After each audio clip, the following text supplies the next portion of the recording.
Next question है हमारा, और ये बोल रहा है कि so that relation on real number defined as R दिया हुआ है, और ये रिफ्लेक्सिव है एंड ट्रांजिटिव है बट नॉट सिमेट्रिक, ये सिमेट्रिक नहीं है। तो रिफ्लेक्सिव होने के लिए मतलब यहाँ पर जो कंडीशन लग रहा है वो a lesser than equal to b है, एंड ये relation reflexive, symmetric and transitive तीनों चेक करना है। तो बारी बारी से हम इसको अप्रोच करेंगे। जैसे कि पहला क्वेश्चन दिया हुआ है, very first question is reflexive, तो यहां पर रिफ्लेक्सिव लेंगे। और यदि रिफ्लेक्सिव के बारे में देखा जाए तो हम ये लिख सकते हैं कि ये रियल नंबर है, this is for all real number, ये रियल नंबर में डिफाइन है। तो हम बोलेंगे ए कॉमा ए जो है belongs to R for all a belongs to R. क्यों, ऐसा क्यों है? बिकॉज ए जो है less than equal to a, इस कंडीशन को फुलफिल कर रहा है।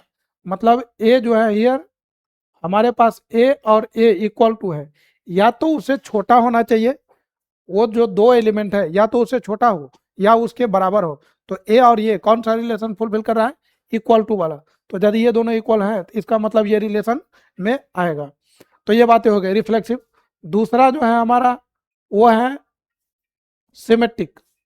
तो सिमेट्रिक में क्या चेक कर सकते हैं? सिमेट्रिक के लिए लेट ए कॉमा बी, यहां पर हम ये लिखेंगे कि let a comma B belongs to R such that a comma B belongs to R, ये रिलेशन में है। अब यदि ये रिलेशन में है तो this implies a lesser than equal to b. तो क्या इस बात से ये भी हम लिख सकते हैं कि बी लेसर देन ए? मेरे भाई जब इक्वल है तब तो हो जाएगा, लेकिन यदि डिफरेंट एलिमेंट है, यदि सेम एलिमेंट है, टू और टू है, तो two is equal to two, और इसको आगे पीछे मतलब किसी भी फॉर्म में लिख सकते हैं, two less than equal to two. और इसको यदि हम इधर भी कर दे तो भी कोई दिक्कत नहीं है। लेकिन यदि हम यहाँ पर टू और थ्री ले लें तो two is less than three, तो क्या हम यहाँ से ये भी लिख सकते हैं कि थ्री लेस देन टू? तो this does not imply three less than two. तो हम यहाँ पर क्या बोलेंगे कि this does not imply this. और यदि ये इम्प्लाई नहीं कर रहा है, इसका मतलब हम ये बोल सकते हैं कि सो बी कॉमा ए जो है रिलेशन में नहीं होगा। और यदि ये रिलेशन में नहीं है तो हम बोल सकते हैं कि R is not symmetric, R is not symmetric, hence R is not symmetric. Next है, इसमें क्या प्रूफ करना है? Third number, transitive. ट्रांजिटिव तो ट्रांजिटिव के लिए हमको तीन एलिमेंट यहां देखना पड़ेगा। So let's take three element. Let a comma b comma C belongs to real number, तीन एलिमेंट हम लोग ले रहे हैं। So this is R such that a comma B belongs to R, ये रिलेशन में है।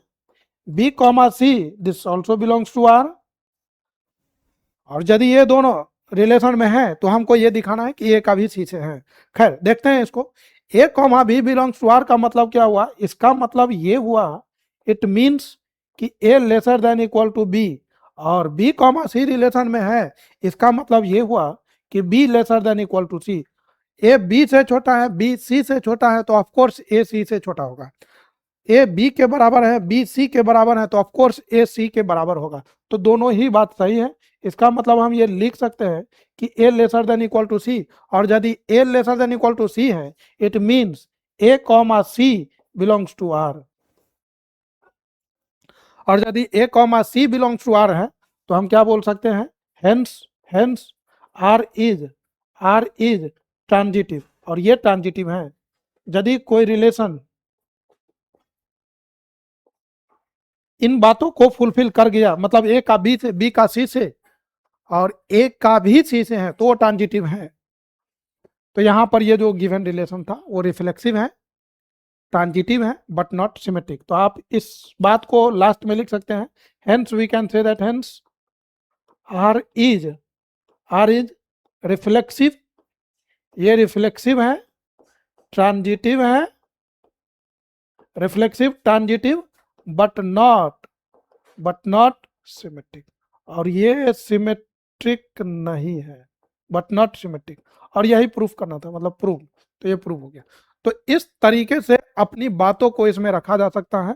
यदि आपके पास कॉन्सेप्ट है तो मतलब इसको मतलब बेहतरीन ढंग से लिखा जा सकता है, क्योंकि मैंने बहुत सारे बच्चों को देखा है वो किसी भी तरह से कोई एक दो नंबर रख करके पुट पाट करके बना देता है। तो ये नंबर ले करके बनाने वाला क्वेश्चन नहीं है इनको क्योंकि नंबर लेंगे तो पूरे रियल नंबर में इन्फाइनाइट नंबर है, तो कैसे हम पॉसिबल है कि दिखा सकते हैं। और एक दो नंबर ले करके तब कह देना कि hence this is true, so this is not also more appropriate. तो इन बातों को आप जनरल ढंग से, जनरल मतलब ये जो मैंने नंबर लिया ये कॉमा ये, तो ये ऑल रियल नंबर के लिए हो गया। ये जो ए कॉमा बी, ये दिस इज नॉट सिमेट्रिक, तो this is for all real number. उसी तरह से ए बी सी जो मैंने लिया, तो this a b c represent all the real number. तो इस तरीके से मतलब जनरल ढंग से इसको मतलब प्रूफ करना चाहिए। इक्विवेलेंस केस में भी यदि रिलेशन को ये प्रूफ करना रहता है कि दिस इज इक्विवेलेंट रिलेशन, तो उसमें भी आपको रिफ्लेक्सिव, सिमेट्रिक एंड ट्रांजिटिव। यदि बोर्ड में अच्छा परफॉर्मेंस चाहिए तो रिफ्लेक्स, ये जो रिलेशन नाम का चैप्टर है, this is really very important, और आपको लॉन्ग क्वेश्चन देखने के लिए इसमें मिलेगा। उसके बाद एमसीक्यू और दो मार्क्स के जो क्वेश्चन होते हैं वहां भी रहता है। So this chapter is really going to be very much important.